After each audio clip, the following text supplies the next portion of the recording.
അങ്ങനെ നമ്മുടെ അനന്തപുരിയിലെ മഹതികളെല്ലാം കൂടി ജുവലറിയിൽ ഇങ്ങനെ നേരെ നിരിക്കുകയാണ് ഓർണമെന്റ്സ് ഒക്കെ സെലക്ട് ചെയ്യാനായിട്ട്. നമ്മുടെ നമ്മുടെ ദേവയാനിയും നമ്മുടെ നവ്യയും തമ്മിൽ നല്ല രീതിയിൽ ഓരസലൊക്കെ നടക്കുകയാണ്. അപ്പോൾ അതേക്കുറിച്ചൊക്കെ പറയാം. അതിന് മുമ്പായിട്ട് ആരെങ്കിലും നമ്മുടെ ചാനൽ സബ്സ്ക്രൈബ് ചെയ്യാതുണ്ടെങ്കിൽ എത്രയും പെട്ടെന്ന് തന്നെ സബ്സ്ക്രൈബ് ചെയ്തോളൂ. അതോടൊപ്പം തന്നെ ബെല്ലൈക്കൻ കൂടി ഒന്ന് പ്രസ് ചെയ്യാൻ മറക്കരുത്.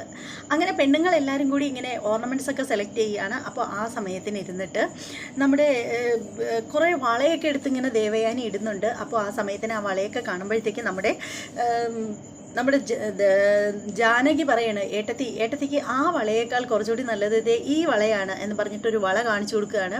അപ്പോഴേക്കും നമ്മുടെ ജലജ പറയാണ്, ഏയ് അത് തീരെ കൊള്ളില്ല, അതിനേക്കാളും കുറച്ചുകൂടി നല്ലത് ഇതേ ഈ വളയല്ലേ എന്ന് പറഞ്ഞിട്ട് വളയൊക്കെ അങ്ങോട്ടും ഇങ്ങോട്ടും ഒക്കെ എല്ലാവരും ദേവയാനിക്ക് പറക്കി കൊടുത്ത് ദേവയാനി അങ്ങനെ സുഖിപ്പിച്ച് നിർത്തിയിരിക്കുകയാണ്.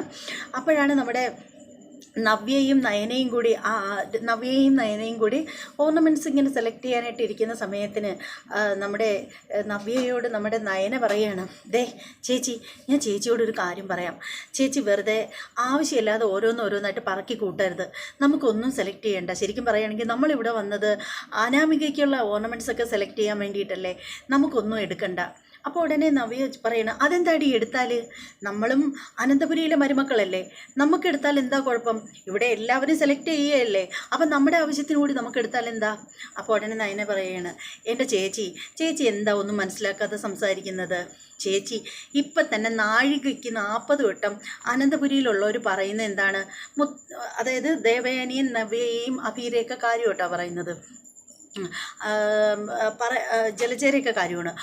ഇവിടെയുള്ളൊരു നാഴികയ്ക്ക് 40 വട്ടം പറയുന്നത് എന്താണ്, നമ്മൾ അർഹതയില്ലാതെ വലിഞ്ഞേറി വന്നു എന്നല്ലേ എപ്പോഴും പറഞ്ഞുകൊണ്ടേ ഇരിക്കുന്നത്. ഇനി നമ്മൾ ഇവിടെ നിന്ന് എന്തെങ്കിലും എടുത്തിട്ട് വേണം, അതിൻ്റെ പേരിൽ കാണാത്തത് കണ്ടിട്ട് എല്ലാം പറക്കി കൂട്ടി എടുത്തു എന്നും പറഞ്ഞിട്ടൊക്കെ ഓരോരുത്തർ സംസാരിക്കാനായിട്ട്. നമ്മൾ എന്തിനാണ് ചേച്ചി അതിനൊക്കെ അവസരം ഉണ്ടാക്കുന്നത്.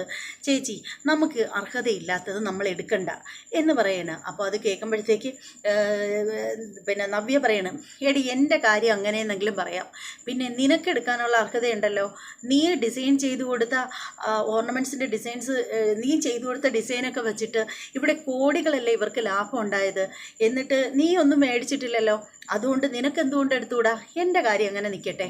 അപ്പോൾ ഉടനെ നയന പറയണേ, എൻ്റെ ചേച്ചി, ഞാൻ അങ്ങനെ പ്രത്യേകിച്ച് ഒന്നും കണ്ടിട്ടല്ല ഞാൻ ആരെയും സഹായിക്കുന്നത്. പിന്നീടെന്ന് വെച്ചാൽ നീ കൂടുതലൊന്നും പറയേണ്ട നയനെ, നീ ഇങ്ങനെയൊന്നും സംസാരിക്കുന്നത് ശരിയല്ല. നമ്മളും അവിടെ വന്നു കയറിയവരല്ലേ, നമ്മൾ എന്തിനാ എല്ലാവരിൽ നിന്നും ഇങ്ങനെ അകന്നകന്ന് നിൽക്കുന്നത് എന്നാണ് നവ്യ ചോദിക്കുന്നത്. അപ്പോൾ നമ്മുടെ നയന പറയാണ്, ചേച്ചിക്ക് എന്താ ചേച്ചി പറഞ്ഞിട്ട് മനസ്സിലാവാത്തത് എന്നിങ്ങനെ ചോദിക്കുകയാണ് നമ്മുടെ നയന. അപ്പോഴത്തേക്ക് അതേസമയം മുത്തശ്ശി ചോദിക്കുകയാണ്, എന്താ നിങ്ങളവിടെ ഒരു കുശുകുശുപ്പ്, നിങ്ങൾ അനിയത്തിയും ചേട്ടത്തിയും ഇങ്ങനെ സംസാരിച്ചുകൊണ്ടിരിക്കുന്നതായിട്ട് അല്ലാതെ കാര്യമായിട്ടൊന്നും പിറക്കി എടുക്കുന്നില്ലല്ലോ. അപ്പോൾ നയന പറയണം, മുത്തശ്ശി ഞാനിവിടെ അനാമികയ്ക്ക് വേണ്ടുന്ന ഓർണമെൻറ്റ്സ് ഒക്കെ സെലക്ട് ചെയ്തുകൊണ്ടിരിക്കുകയാണ്. അപ്പോൾ നമ്മുടെ മുത്തശ്ശി പറയണം, നിങ്ങൾ സെലക്ട് ചെയ്യുന്ന ഓർണമെൻറ്റ്സിൻ്റെ ഫോട്ടോ എടുത്ത് വെച്ചിട്ട് അനാമികയ്ക്ക് ഇട്ട് കൊടുക്കണം കേട്ടോ, ആ കുട്ടിക്ക് കൂടെ ഇഷ്ടപ്പെടണ്ടേ. പിന്നീട് ഈ ഓർണമെൻറ്റ്സ് ഒക്കെ അങ്ങ് കൊണ്ട് കൊടുക്കാൻ പറയുന്നെങ്കിൽ നമുക്കത് അവിടെ അവരുടെ വീട്ടിൽ ഏൽപ്പിച്ചിട്ട് വരാം. പിന്നീട് അവർക്ക് ആർക്കെങ്കിലും എന്തെങ്കിലും പർച്ചേസ് ചെയ്യണമെങ്കിൽ ഇവിടെ വന്ന് പർച്ചേസ് ചെയ്തിട്ട് പോകാനും പറയാം എന്നിങ്ങനെ പറയണം. അത് കേൾക്കുമ്പോഴത്തേക്ക് ജാനകിയല്ല ജലജ പറയണം, എന്തിനാ അമ്മേ അങ്ങനെയൊക്കെ ചെയ്യുന്നത്, അതിൻ്റെ ആവശ്യം എന്താണ്. ഇനി ഇവിടെ വന്നിട്ടേ എന്തെങ്കിലുമൊക്കെ സെലക്ട് ചെയ്യാൻ പറഞ്ഞാലുണ്ടല്ലോ, അവർ പൈസയൊന്നും തരില്ലെന്നേ. എൻ്റെ ജലജയെ എപ്പോഴും പൈസ എന്ന് പറഞ്ഞിങ്ങനെ പറഞ്ഞുകൊണ്ടിരിക്കാതിരിക്കുക. അവർക്ക് ചിലപ്പോൾ പഴയ ഓർണമെൻറ്റ്സ് ഒക്കെ ഉണ്ടാവും, അതൊക്കെ അവർ മാറ്റിയെടുക്കുന്നെങ്കിൽ കൊണ്ടുവന്ന് മാറ്റിയെടുക്കട്ടെ. ഇവിടെ പ്രത്യേകിച്ച് കണക്കൊക്കെ പറയേണ്ട കാര്യം എന്താ, ഇത് നമ്മുടെ സ്വന്തം ജ്വല്ലറി അല്ലേ എന്നിങ്ങനെ മുത്തശ്ശി പറയുകയാണ്. അപ്പോൾ ഉടനെ ജലജ പറയണം, ഇതാണ് അമ്മയുടെ കുറ്റം, എന്തിനാ അമ്മേ അതിനുള്ള ദുസ്വാതന്ത്ര്യമൊക്കെ ഇവിടെ കൊടുക്കുന്നത്, അതിൻ്റെ ആവശ്യമൊന്നുമില്ല. ഒരു പക്ഷേ ഇവിടെ വന്നിട്ട് അവർ കുറേ ഓർണമെൻറ്റ്സ് എടുത്തെന്നിരിക്കും, 10ൻ്റെ പൈസ തന്നില്ല എന്ന് പറഞ്ഞിരിക്കും, നമുക്ക് ചോദിക്കാനൊന്നും പറ്റില്ല. അതുകൊണ്ടേ ആവശ്യമില്ലാത്ത കാര്യങ്ങളൊന്നും അമ്മ ചെയ്യണ്ട. അപ്പോൾ നമ്മുടെ ജലജയോട് പറയണേ, എൻ്റെ ജലജയെ നീ ഇനി ഒരക്ഷരം മിണ്ടരുത്, ഇനി അഥവാ അങ്ങനെ തന്നില്ലെങ്കിലും നമ്മളത് ചോദിക്കാൻ അങ്ങനെ പോവുമോ, അവരങ്ങനെയൊന്നും കാണിക്കുന്നവരല്ല, അവർ നല്ല കൂട്ടർ തന്നെയാണ് എന്നിങ്ങനെ പറയണം. മുത്തശ്ശി പറയാണ്, ഓ പിന്നെ അതൊക്കെ കണ്ടറിയാം എന്നിങ്ങനെ പറയാണ് നമ്മുടെ ജലജ. കുശുമ്പ് വരുത്തിട്ട് ജലജയ്ക്ക് സഹിക്കാനേ പറ്റുന്നില്ല. അങ്ങനെ പറയാണ് നമ്മുടെ ജലജ. എന്നിട്ട് ജലജ നമ്മുടെ നയനെയും നവ്യയെയും നോക്കുകയാണ്. എന്നിട്ട് പറയണം, ഇവളുമാർ കുറേ നേരം കൊണ്ടേ എന്തൊക്കെയോ കുശുകുശുക്കുന്നുണ്ട് ഏട്ടൻ. അതായത് ദേവയാനിയുടെ അടുത്താണ് പറയുന്നത്. ഏട്ടത്തി, ഇവളുമാർ കുറേ നേരം കൊണ്ട് എന്തൊക്കെയോ കുശുകുശുക്കുന്നുണ്ട്. എന്താണോ എന്തോ, ഇനിയിപ്പോൾ കണ്ണി കണ്ടതെല്ലാം പെറുക്കിക്കൂട്ടി എടുക്കുന്നുണ്ടായിരിക്കും. ഇവളുമാരെയൊക്കെ കൊണ്ടുവന്നതിനെ മുത്തശ്ശിയെ പറഞ്ഞാൽ മതിയല്ലോ എന്നിങ്ങനെ പറയാണ്. അപ്പോൾ അതേ സമയത്ത് നവ്യയെ ഒന്നും എടുക്കാൻ സമ്മതിക്കുന്നില്ല നയന. അപ്പോൾ നവ്യ പറയാണ്, എന്താ നയനെ ഇത്, നമ്മൾ വന്നിട്ട് നമ്മൾ മാത്രം എന്താ ഇങ്ങനെ എന്നും എടുക്കാതിരിക്കുന്നത്? ദേ നയനെ, എൻ്റെ പണ്ടത്തെ സ്വഭാവത്തിനായിരുന്നെങ്കിലുണ്ടല്ലോ ഏറ്റവും കുറഞ്ഞ ഒരു 10-25 പവൻ്റെ സ്വർണ്ണമെങ്കിലും ഞാൻ ഇവിടെ നിന്ന് ഒപ്പിച്ചുകൊണ്ട് പോയേനെ. പിന്നെ നീ എൻ്റെ അടുത്ത് പറഞ്ഞതുകൊണ്ട് ഞാൻ നിൻ്റെ വാക്കിനെ മാനിച്ചിട്ട് ഞാൻ ഒന്നും എടുക്കാതിരിക്കുന്നതാണേ എന്നിങ്ങനെ പറയാണ്. അതേസമയം അനന്തപുരിയിലാണെങ്കിൽ അടുക്കളയിൽ ഒരു രക്ഷയില്ല, ആർക്കും ഒന്നും അറിയാൻ വയ്യ. എല്ലാവരും അങ്ങോട്ടും ഇങ്ങോട്ടും ബബ്ബ അടിച്ച് നടക്കുകയാണ്. അപ്പോൾ അതേ സമയത്ത് നമ്മുടെ ജയം പറയാണ്, നമ്മുടെ ആദർശിനോട് പറയാണ്, എടാ ആദർശേ, ഇനിയിപ്പോൾ 12 മണി കഴിഞ്ഞു, ദേ അവരെല്ലാവരും വരാറായി. ഇനിയിപ്പോൾ എന്ത് ചെയ്യാനാണ്? അവർ വരുമ്പോൾ നമ്മൾ എങ്ങനെയാണ് അവർക്ക് നല്ല രുചിയുള്ള ഭക്ഷണം കൊടുക്കുന്നത്? ഇതിപ്പോൾ രുചിയുള്ള പോയിട്ട് രുചിയില്ലാത്തത് ഇവിടെ ഇല്ലല്ലോ. ഇനിയിപ്പോൾ എന്താ ചെയ്യുന്നത്? നിന്നെ പറഞ്ഞാൽ മതിയല്ലോ. നിനക്ക് അറിയില്ലെങ്കിൽ എന്തിനാ ആദർശേ നീ ഇതിൻ്റെ ഇടയിൽ കയറിയത്? അല്ലെങ്കിൽ നമ്മൾ അറിയാവുന്ന രീതിയിൽ എങ്ങനെയെങ്കിലും ഇത്തിരി രുചി കുറഞ്ഞാലും കുഴപ്പമില്ലായിരുന്നു, എന്തെങ്കിലും അവർക്ക് കഴിക്കാൻ കൊടുക്കാൻ വേണ്ടിയിട്ട് സെറ്റാക്കിയേനെ എന്നിങ്ങനെ പറയണം.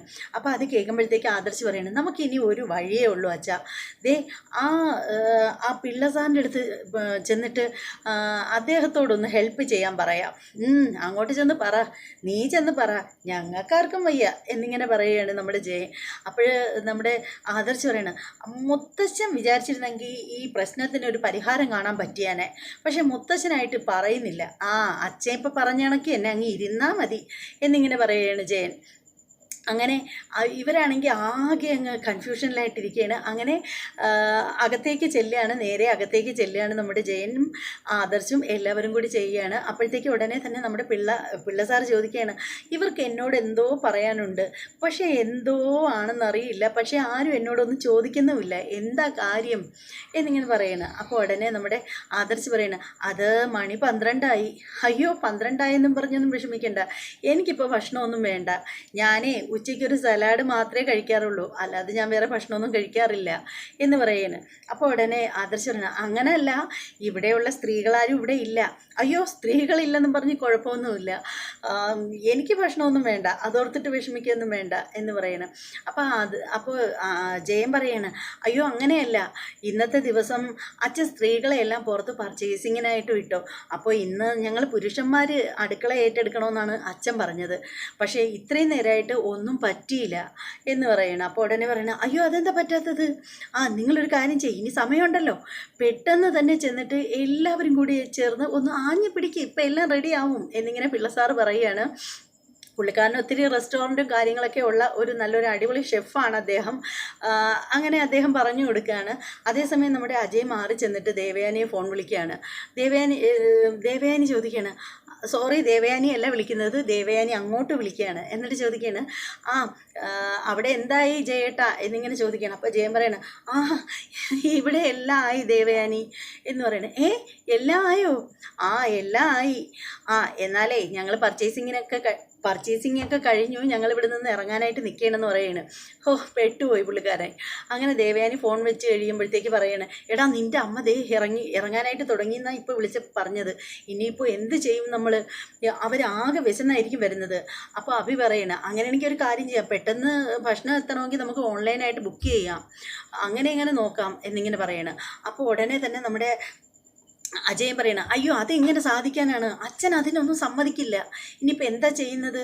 അപ്പോൾ ജയൻ പറയണം, ഇനിയിപ്പോൾ നടക്കുന്ന ഒരു കാര്യമേ ഉള്ളൂ, ഇവിടെ പെണ്ണുങ്ങളെല്ലാവരും കൂടി വരുമ്പോഴത്തേക്ക് ഇതെനിക്ക് ഭക്ഷണമൊന്നും ഇല്ലയെന്ന് പറയുക, പിന്നെ ഇവൻ്റെ ഭാര്യയാണെങ്കിൽ ചുണക്കുട്ടിയാണല്ലോ, അവൾ അപ്പം തന്നെ സാരിയൊക്കെ ഇങ്ങനെ കുത്തി മടക്കി കൊടുത്തിട്ട് അപ്പം തന്നെ അടുക്കളയിൽ കയറിയിട്ട് പറയുന്ന ശരവേഗത്തിൽ അവളെ കൊണ്ട് പറ്റുന്ന രീതിയിലൊക്കെ എല്ലാം സെറ്റാക്കി തരും. പിന്നെ നയനമോളുണ്ടാക്കുന്ന ഒരു കറിയാണെങ്കിലും മതി, ചോറൊക്കെ വായ വയററിയാതെ കഴിക്കാൻ പറ്റും എന്നിങ്ങനെ പറയുകയാണ്. ആദർശ് ആകെ പെട്ടിങ്ങനെ നിൽക്കുകയാണ്. അതേസമയം എല്ലാവരും പർച്ചേസിങ് കഴിഞ്ഞു.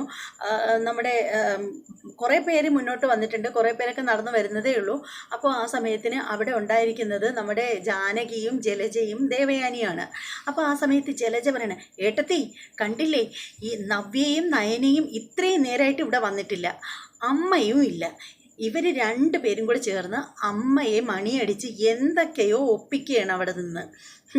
കണ്ടില്ലേ ഏട്ടത്തി, ഇവളുമാരൊക്കെ ഉണ്ടല്ലോ സൂത്രശാലികളാണ്. ദേ എൻ്റെ മകൻ്റെ ഭാര്യയായിട്ടിരിക്കുന്ന ഒരുത്തിയില്ലേ, അവൾക്ക് എന്തെങ്കിലും പറയാനുണ്ടെങ്കിലുണ്ടല്ലോ അവൾ മുഖത്തടിച്ച് കണക്ക് പറയൂ എന്നൊരു കുഴപ്പമേ ഉള്ളൂ. പക്ഷേ ഏട്ടത്തീരെ മരുമോൾ അങ്ങനെയല്ല, സൂത്രശാലിയാണ്, അവളെ ചിരിച്ചോണ്ടാണ് കഴുത്തിറക്കുന്നത് എന്നിങ്ങനെ പറയുകയാണ്. അപ്പോൾ ഉടനെ ജാനകി പറയാണ്, നയനമോളെക്കുറിച്ച് നീ അങ്ങനെയൊന്നും പറയണ്ട, നയനമോൾ അങ്ങനെയൊന്നും അല്ല. പിന്നെ മോൾക്ക് അങ്ങനെ ഓർണമെൻറ്റ്സ് ഒന്നും അധികം ഇടുന്ന സ്വഭാവമൊന്നുമില്ല, ഉള്ളത് പോലും മോളങ്ങനെ ഇടാറില്ല. ഓ പിന്നെ വന്നപ്പോൾ മോളങ്ങ് ഒരുപാട് കൊണ്ടല്ലേ വന്നത് എന്നിങ്ങനെ പറയുകയാണ് നമ്മുടെ ജലജ. അപ്പോൾ ജാനകി പറയണേ, നീ എന്തിനാ ജലജ ഇങ്ങനെയൊക്കെ പറയുന്നത്? അവൾക്ക് വേണമെങ്കിൽ എന്ത് വേണേലും ആദർശം കൊണ്ട് കൊടുക്കുമായിരുന്നല്ലോ. പക്ഷേ അവൾക്ക് അതിനോടൊന്നും ഒരു താല്പര്യമില്ല. ഇപ്പം തന്നെ മോള് കാരണം കോടികളുടെ ബിസിനസ്സാണ് ഇവിടെ നടന്നിരിക്കുന്നത്. അജയേട്ടൻ എന്നോട് പറഞ്ഞത് എന്താണെന്നറിയാമോ? മോള് എല്ലാ തവണയും ഇവിടെ ഓണത്തിൻ്റെ സമയത്തുണ്ടാകുന്ന കളക്ഷനെ അപേക്ഷിച്ച് നോക്കുകയാണെങ്കിൽ അതിൻ്റെ തന്നെ 50% കൂടുതലായിരുന്നു ഇപ്പോഴത്തെ സെയിലെന്നാണ്. അങ്ങനെ വെച്ച് നോക്കുമ്പോൾ എത്ര കോടി രൂപയുടെ ലാഭമാണ് ഉണ്ടായതെന്ന് നീ ഒന്ന് കണക്ക് കൂട്ടി നോക്ക്. ശരിക്കും നയനമോക്ക് അതിലൊരു അംശം മോക്ക് കൊടുക്കുകയാണെങ്കിൽ തന്നെ എത്ര കോടി രൂപ മോളുടെ അക്കൗണ്ടിൽ വന്നേനെ. എന്നിട്ട് പോലും 1 രൂപ പോലും മോള് വേണമെന്ന് പറഞ്ഞിട്ടില്ലല്ലോ. മോളുടെ സ്ഥാനത്ത് വേറെ വല്ല പെൺകുട്ടികൾക്ക് ആയിരുന്നെങ്കിലുണ്ടല്ലോ 250 പവൻ ഇവിടുന്ന് എടുത്ത് കൊടുത്താൽ പോലും മുതലാവില്ലായിരുന്നു അവൾ നമുക്ക് ചെയ്തു തന്ന ഉപകാരത്തിനായിട്ട്. അതേസമയം ആദർശ് എന്തെങ്കിലും കുഞ്ഞു കുഞ്ഞു ഗിഫ്റ്റുകൾ കൊണ്ടു കൊടുക്കുമ്പോൾ തന്നെ മോൾ എത്ര സന്തോഷത്തോടു കൂടിയാണ് അത് സ്വീകരിക്കുന്നത്. അതാണ് നയനമോള്. അല്ലാതെ ജലജ വിചാരിക്കുന്ന കണക്കൊന്നുമല്ല. വെറുതെ ആവശ്യമില്ലാതെ ഓരോന്ന് പറയാനായിട്ട് നിൽക്കണ്ട എന്നിങ്ങനെ പറയണം. അപ്പോൾ ഇങ്ങനെ പറഞ്ഞുകൊണ്ട് നിൽക്കുമ്പോഴത്തേക്ക് വരികയാണ് നമ്മുടെ നവ്യയും നയനയും അതുപോലെ മുത്തശ്ശിയും കൂടി വരികയാണ്.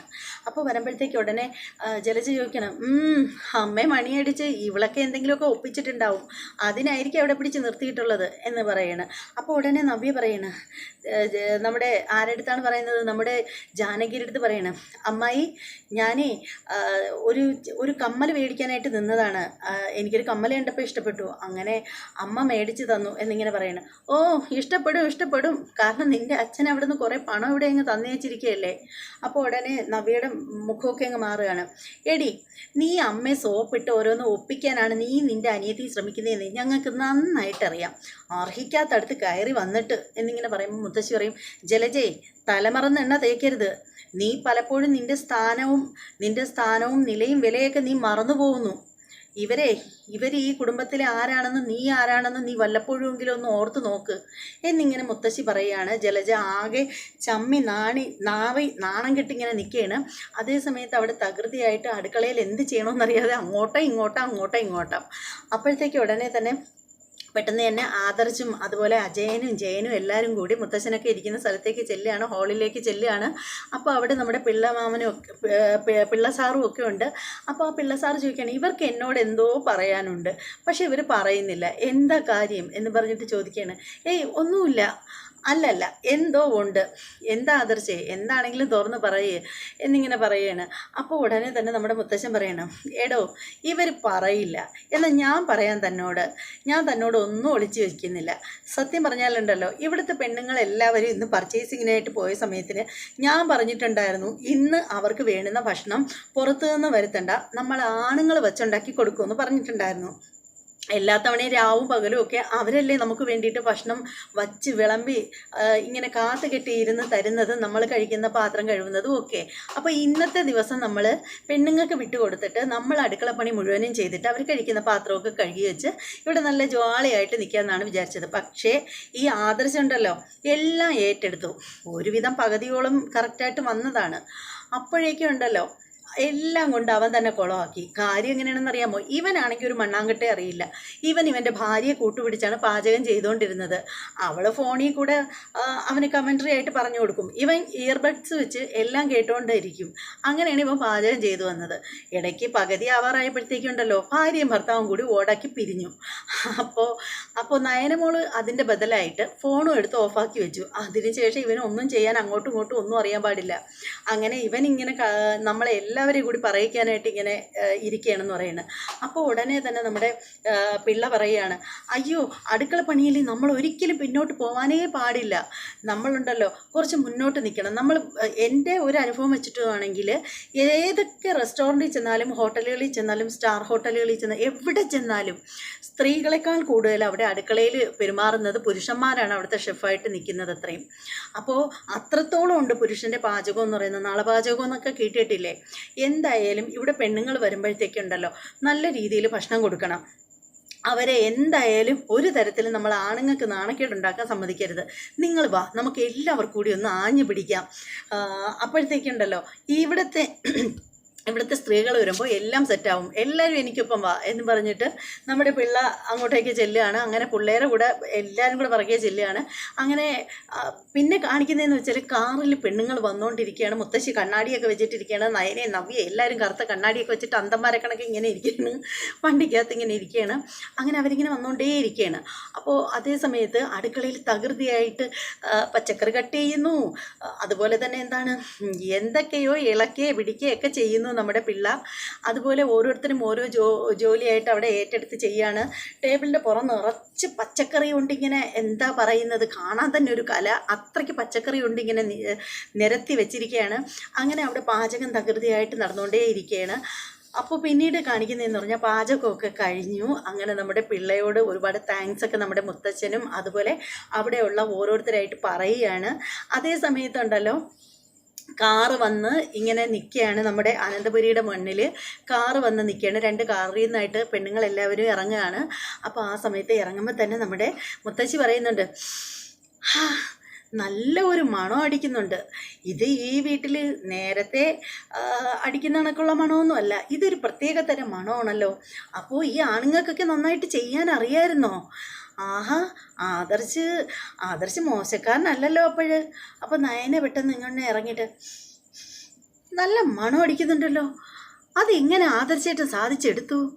ഞാൻ പാചകം ചെയ്യുമ്പോഴുണ്ടാവുന്ന മണം അല്ലല്ലോ ഇത് എന്ന് പറഞ്ഞിട്ട് നയനെ ഇങ്ങനെ അന്തം വിട്ടിരിക്കുന്നു. നവ്യയും ഇങ്ങനെ വലിച്ചു കയറ്റുകയാണ്. അയ്യോ എന്തൊരു മണം. അപ്പോൾ അതേ സമയത്ത് ജാനകി പറയുന്നുണ്ട്, അമ്മേ നല്ല മണം എന്ന് പറഞ്ഞിരിക്കുകയാണ്. അപ്പോൾ ദേവയാനി, നല്ല മണം വരുന്നുണ്ട്, ആദർശ് മുന്നിൽ നിന്നല്ലേ പാചകം ചെയ്യുന്നത്, നല്ല പ്രത്യേക മണം എന്നിങ്ങനെ പറയണം. അപ്പോൾ ഉടനെ ജലജ, ഓ അത്രയ്ക്കൊന്നുമില്ല, ഇതേ പിന്നെ ഈ മണത്തിനെ പറ്റിയൊന്നും കൂടുതൽ പറയുകയൊന്നും വേണ്ട, ഇത് ഈ ആവശ്യത്തിലധികം മസാലയും വെളിച്ചെണ്ണയൊക്കെ കോരി ഒഴിക്കുന്നതിൻ്റെ ഒരു മണമാണ്, അല്ലാതെ കഴിച്ച് നോക്കുമ്പോൾ അറിയാൻ കൊള്ളാമോ കൊള്ളൂലെന്ന് നമ്മുടെ ജലജയുടെ കുശുമ്പ്. അപ്പോൾ എന്ന് പറഞ്ഞിട്ട് നമ്മുടെ ജലജ പറയുകയാണ്. അപ്പോൾ ഉടനെ നവ്യ പറയണ, എന്തായാലും നല്ല മണം, നല്ല വെറൈറ്റി ആയിട്ടുള്ള മണം. എന്തായാലും എനിക്ക് തോന്നുന്നതേ ഇനി അങ്ങോട്ട് ആണുങ്ങളെ തന്നെ സ്ഥിരമായിട്ട് അടുക്കളയിലങ്ങ് നിർത്തിയാൽ എന്താന്നാ. ശരിക്കും പറയുകയാണെങ്കിൽ പാവം നവ്യ നല്ലൊരു ഡയലോഗ് വെറുതെ ഒരു തമാശ അടിച്ചതായിരുന്നു. പക്ഷെ അത് കേട്ടപ്പോഴത്തേക്ക് നമ്മുടെ ദേവയാനി കൊണ്ടങ്ങ് തിളക്കുകയാണ്. എന്താടി നീ പറഞ്ഞത്? എന്താ ആണുങ്ങൾ വെച്ച് വിളമ്പി നിനക്ക് തരണമെന്നാണോ നീ പറയുന്നത്? നിനക്കും നിൻ്റെ അനിയത്തിക്കും അതിനുള്ള എന്ത് യോഗ്യതയടിയുള്ളത്? നീയൊക്കെ വലിഞ്ഞു കയറി ഈ കുടുംബത്തിൽ വന്നിട്ട് നിനക്ക് ഈ വീട്ടിൽ ആണുങ്ങൾ വെച്ച് വിളമ്പി തരണോടി എന്നും പറഞ്ഞ് ചോദിക്കുകയാണ്. അപ്പോൾ അർഹതയില്ലാത്തടത്ത് വന്ന് കയറിയതും പോരാ. അപ്പോൾ ഉടനെ ജലജ പറയണം, ഇവളുമാരെയൊക്കെ ആഗ്രഹങ്ങൾ കണ്ടില്ലേ, ഈ വീട്ടിലെ ആണുങ്ങൾ നിനക്കൊക്കെ വെച്ച് വിളമ്പി തരണം. എന്ത് യോഗ്യതയടിയുള്ളത് ഈ കുടുംബത്തിൽ ഇങ്ങനെ വന്ന് നിൽക്കാൻ നിനക്ക് നാണമില്ലേ എന്നിങ്ങനെ ചോദിക്കുകയാണ്. അപ്പോൾ ഉടനെ തന്നെ മുത്തശ്ശി ചോദിക്കണേ, ജലജേ നീ മിണ്ടിപ്പോവരുത് ഒരക്ഷരം, നിനക്കെന്ത് യോഗ്യതയാണ് ഉള്ളത്? നിന്നേക്കാളും യോഗ്യതയുള്ളവരാ ഇവര്. നീ എവിടെയാണ് നിൽക്കേണ്ടതെന്ന് നീ പലപ്പോഴും മറക്കുന്നു. മുത്തശ്ശി വീണ്ടും ഓർമ്മിപ്പിച്ചു കൊടുക്കുകയാണ്. അപ്പോൾ ഉടനെ നമ്മുടെ ദേവയാനി പറയുകയാണ്, ഹെടി നിൻ്റെ അനിയത്തിയുടെ സ്ഥാനം എവിടെയാണെന്ന് ഞാൻ പ്രത്യേകിച്ചൊന്നും പറയേണ്ട കാര്യമില്ല. എൻ്റെ മരുമകളുണ്ടല്ലോ അനാമിക, അവളിനി വരാൻ അധിക ദിവസമൊന്നുമില്ല. അവളിങ്ങ് വന്നോട്ടെ. അവൾ വന്നു കഴിഞ്ഞാലുണ്ടല്ലോ നിൻ്റെയും നിൻ്റെ അനിയത്തിയുടെയും സ്ഥാനം എന്താണെന്ന് അന്നേരം ഞാൻ കാണിച്ചു തരാം. എൻ്റെ അനാമികയുടെ പാദസേവ ചെയ്യുന്നത്, അവളുടെ കാര്യങ്ങളെല്ലാം നോക്കി നടത്തുന്നത് മാത്രമാണ് നീയൊക്കെ രണ്ടെണ്ണത്തിൻ്റെയും ജോലി എന്നിങ്ങനെ പറയണം. അത് കേൾക്കുമ്പോൾ ചൊറിഞ്ഞു കയറണം നവ്യയ്ക്ക്. നവ്യ പറയണ, അമ്മായി അത് അമ്മായിയുടെ മരുമകളോട് മാത്രം പറഞ്ഞാൽ മതി, അതൊന്നും എന്നോട് ഇങ്ങോട്ട് പറയണ്ട. നിന്നോട് പറഞ്ഞാൽ നീ എന്ത് ചെയ്യൂടി? പറഞ്ഞാൽ ഞാൻ പ്രത്യേകിച്ചൊന്നും ചെയ്യില്ല. അപ്പോൾ ഉടനെ ചലിച്ച് പറയണം, ഓ ഇവള് നമ്മളെ തല്ലിക്കൊല്ലുമായിരിക്കും. അപ്പോൾ ഉടനെ നവ്യ പറയണം, ഞാൻ അങ്ങനെ ആരെയും കൊല്ലാനും തിന്നാനും ഒന്നുമില്ല, പക്ഷേ എന്നോട് എങ്ങനെയാണ് മറുപടി പറയുന്നത് അത്രയ്ക്കുള്ള രീതിയിലായിരിക്കും എൻ്റെന്ന് വരുന്ന തിരിച്ച് കിട്ടുന്ന മറുപടിയും. അതുകൊണ്ടേ അമ്മായി ആണെന്ന് കരുതിയിട്ട് ഞാൻ വായിൽ നാക്കിട്ട് നയനെ പോലെ മിണ്ടാണ്ടിരിക്കുമെന്ന് അമ്മായി കരുതണ്ട. അമ്മായി എന്നോട് എങ്ങനെ പെരുമാറുന്നു ആ രീതിയിലായിരിക്കും തിരിച്ച് ഞാൻ അമ്മായിക്കും തരുന്നത്. അതുകൊണ്ടേ എന്നോട് പെരുമാറുമ്പോൾ ഒന്ന് ആലോചിച്ച് പെരുമാറ് എന്നിങ്ങനെ പറയുകയാണ് നമ്മുടെ നവ്യ. അപ്പോൾ ഇത് കേട്ടിട്ട് മുത്തശ്ശി ചോദിക്കുകയാണ് നമ്മുടെ ദേവയാനിയോട്, ദേവയാനി നിനക്ക് എന്തിൻ്റെ കേട്? നീ എന്തിനാ വെറുതെ മോളോട് സംസാരിക്കുന്നത്? മോളൊരു കോമഡി പറഞ്ഞപ്പോൾ നിനക്ക് അത്രയ്ക്ക് അങ്ങ് പിടിക്കാതായിപ്പോയോ എന്ന് പറഞ്ഞിട്ട് മുത്തശ്ശി ചോദിക്കുകയാണ്. അങ്ങനെ നമ്മുടെ ദേവയാനിയും നമ്മുടെ നവ്യയും തമ്മിൽ ഇങ്ങനെ നേർക്ക് നേരെ നിൽക്കുകയാണ്. അങ്ങനെ എപ്പിസോഡ് കഴിയുകയാണ്. എന്തായാലും നല്ലൊരു സുന്ദരമായിട്ടുള്ളൊരു എപ്പിസോഡായിരുന്നു. ഒട്ടും ബോറടിച്ചില്ല. നല്ലൊരു അടിപൊളി എപ്പിസോഡാണെന്നുള്ള കാര്യത്തിൽ ഒരു തർക്കവും ഇല്ല. അപ്പോൾ നിങ്ങൾക്ക് എല്ലാവർക്കും ഇന്നത്തെ എപ്പിസോഡ് ഇഷ്ടപ്പെട്ട് കാണുമെന്ന് ഞാൻ വിശ്വസിക്കുകയാണ്. ഇഷ്ടപ്പെട്ടവരൊക്കെ ഒന്ന് കമൻറ്റ് ചെയ്തോളൂ. നിങ്ങളുടെ അഭിപ്രായങ്ങൾ എപ്പോഴും കമൻറ്റ് ചെയ്യണമെന്ന് ഞാൻ ഇങ്ങനെ പറഞ്ഞുകൊണ്ടിരിക്കുന്നതല്ലാതെ കമൻറ്റൊന്നും അങ്ങനെ വരുന്നില്ല. ലൈക്കെങ്കിലും ചെയ്യൂ പ്ലീസ്. അതുപോലെ നമ്മുടെ ചാനൽ ഇതുവരെ ആരെങ്കിലും സബ്സ്ക്രൈബ് ചെയ്യാതുണ്ടെങ്കിൽ എത്രയും പെട്ടെന്നൊന്ന് സബ്സ്ക്രൈബ് ചെയ്തോളൂ. ബെല്ലൈക്കൻ അമർത്താനും മറക്കരുത്. ഇനി മറ്റൊരു എപ്പിസോഡിൻ്റെ റിവ്യൂമായിട്ട് വരാം. അതുവരെ എല്ലാവർക്കും ബൈ, ഗുഡ് നൈറ്റ്.